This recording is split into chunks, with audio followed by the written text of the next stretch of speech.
Good afternoon, you're watching your lunchtime news here on TV1 with me, Deshan Gonawala.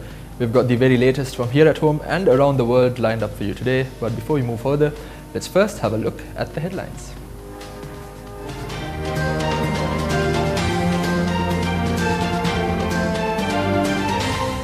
Parliament convenes without ruling party. UNP withdraws motion for the day. FR petition on dissolution of Parliament considered at the Supreme Court. Attorney General presents his facts. Sri Lanka comes in second on countries most affected by negative weather in the last year. Theresa May faces challenge to pass Brexit bill in Parliament.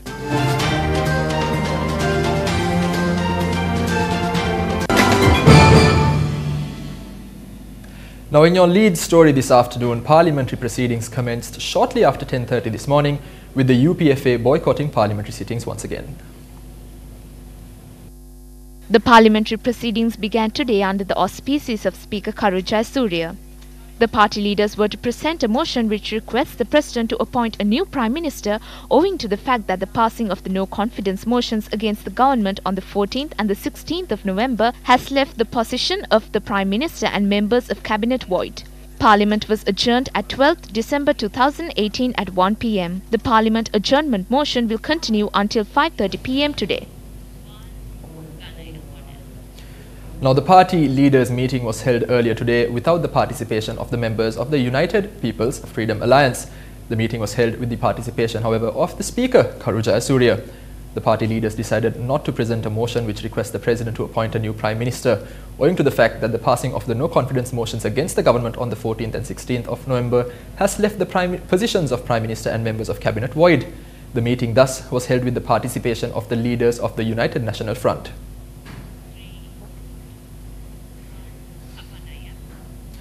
Now, more local news. The examinations of petition filed with the Supreme Court challenging the Gazette notification on the dissolution of Parliament commenced this morning before a 7-judge bench. The 7-judge bench comprises of Chief Justice Nalin Pereira, Justices Buwanika Aluvihare, Sisira D. Abru, Priyantha Jayawardena, Prasanna Jayawardena, Vijitha Malalgoda and Murthu Fernando. News First's Sonali Vanugabaduge, who is at the Supreme Court, joins us with more details. Earlier this morning, the Supreme Court took up the fundamental rights applications filed against the dissolution of Parliament. Making submissions, the Attorney General pointed out that objections have been filed as well as written submissions tendered. The Attorney General maintained that the Supreme Court does not have the jurisdiction to hear these cases on the basis that the President acted in the capacity of the head of state, and that therefore his actions cannot be made amenable under Article 126 of the Constitution, which deals with fundamental rights. Therefore, the Attorney General pointed out that this does not fall within the ambit of executive or judicial action. Therefore, that the dissolution cannot be looked into by the Supreme Court.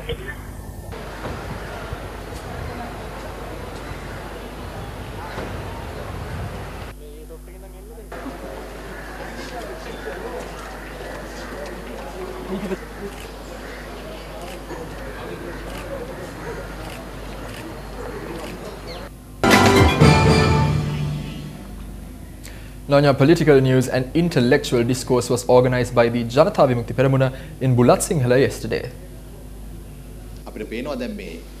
How does the general public know the situation that is happening inside the parliament? The Speaker's decision. I heard that Udaya Gammanpila saying that this Hansard cannot be accepted and that it is a false document. The main parliamentarian who knows about these false documents is Udaya Gammanpila. Why is it called a false document? This is the parliamentary debate and Hansard is the official report. These can't be stamped by the Speaker. These are only done by the Secretary General and the staff. Because of this, it can't be debated in Parliament. We saw Ranil Wickremesinghe and Mahinda Rajapaksa coming into the corner of the library. Wickremesinghe is trying to convince Mahinda to give away the Prime Minister position by promising to save them from the court cases. But we can't let conspiracies against the government happen. People who don't understand this are trying to talk to the JVP. Why is that? Why is JVP getting into this? It's a waste of bringing the no-confidence motion. Why did the JVP go to the Supreme Court? They have got themselves in trouble for no reason. Is it to bring Ranil back as Prime Minister?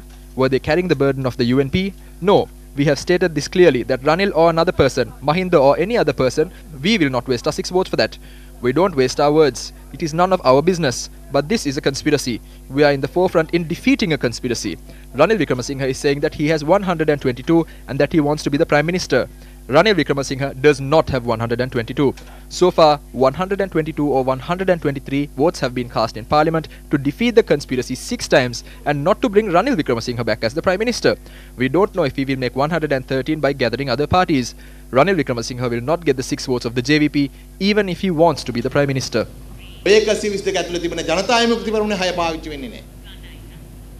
Now, still in the political arena, a number of protests were held in a number of locations around the island, demanding that elections be held. A satyagraha was held with the participation of a number of civil organizations before the Vihara Mahadevi Park. A public petition was also signed at the protest, with MP Hirunika Premachandra and Colombo Mayor Rosie Senanayake also signing the petition.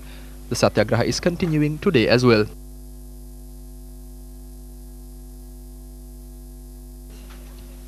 The Artists Association to Protect the People's Power held a puja last evening to have an election at the earliest possible time. The puja was also a vigil. The event, which was held for about half an hour, saw the participation of a number of senior artists.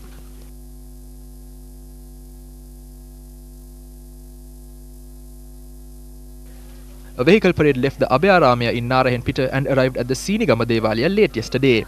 The group also conducted a plea demanding elections. Our reports indicate that over 100 vehicles participated in the parade.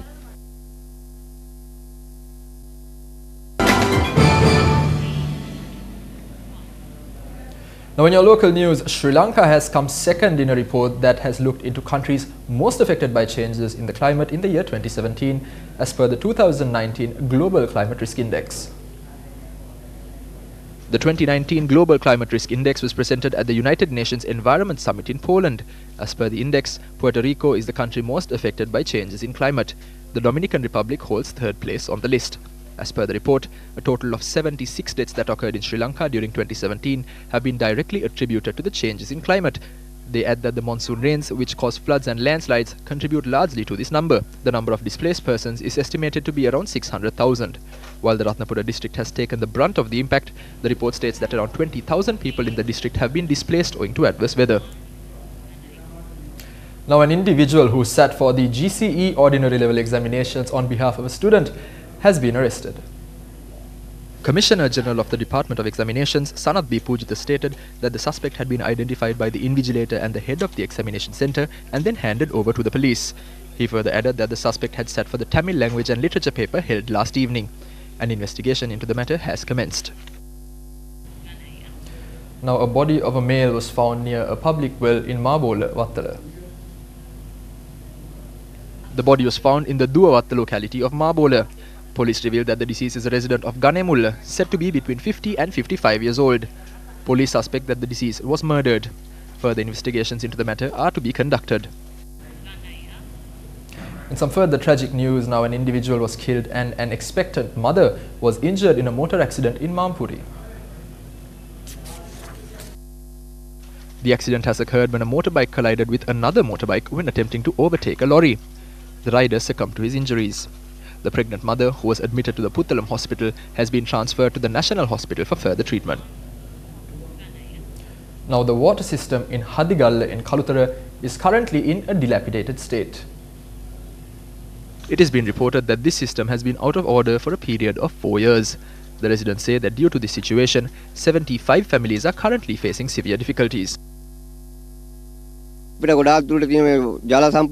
We are bringing water from other houses. We have to walk far to get this water. It is reported that the water system has been damaged by pigs and various other animals. The villagers are requesting the authorities to look into this matter and to restore the water system.